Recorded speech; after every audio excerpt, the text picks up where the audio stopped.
Inventory is increasing and prices are still higher. Hey, John Hagan, eXp Realty, looking at our Fargo-Moorhead West Fargo real estate update for the month of November. Overall, we're continuing with the same trends that we've seen all year. Big changes, inventory is increasing 25% over last year at the same time.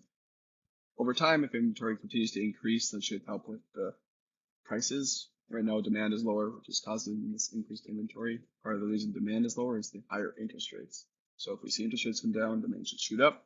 And then if it comes down too soon, we might see prices shoot up. So it's kind of a balancing game. We want inventory to increase to help lower prices before, and then help with interest rates. New listings is down 2%.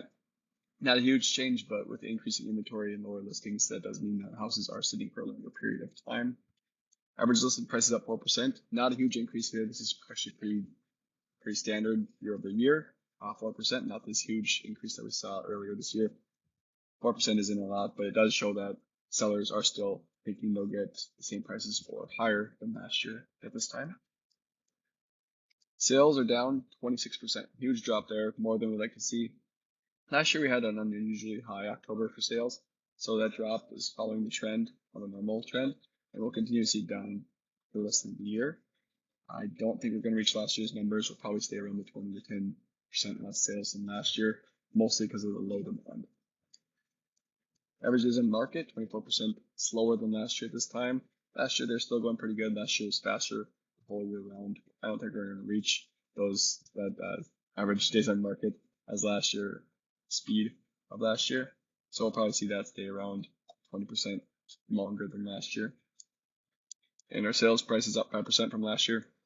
Not a huge increase. So 5% year over year isn't that bad of a trend.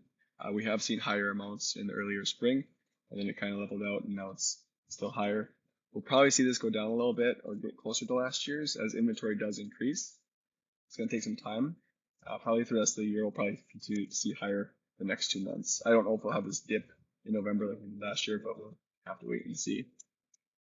So that's your market update. If you're looking to sell a house, just know that your house might sit for a little bit longer than previous years, and you should still get a decent amount of money for your property. You might have buyers work with you, negotiate. There's less buyers out there, so you're probably not going to get as many showings as you would have in the past couple of years.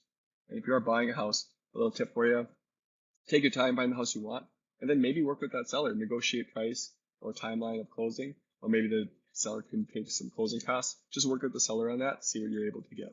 All right, John Hagan, eXp Realty, helping you buy and sell smarter.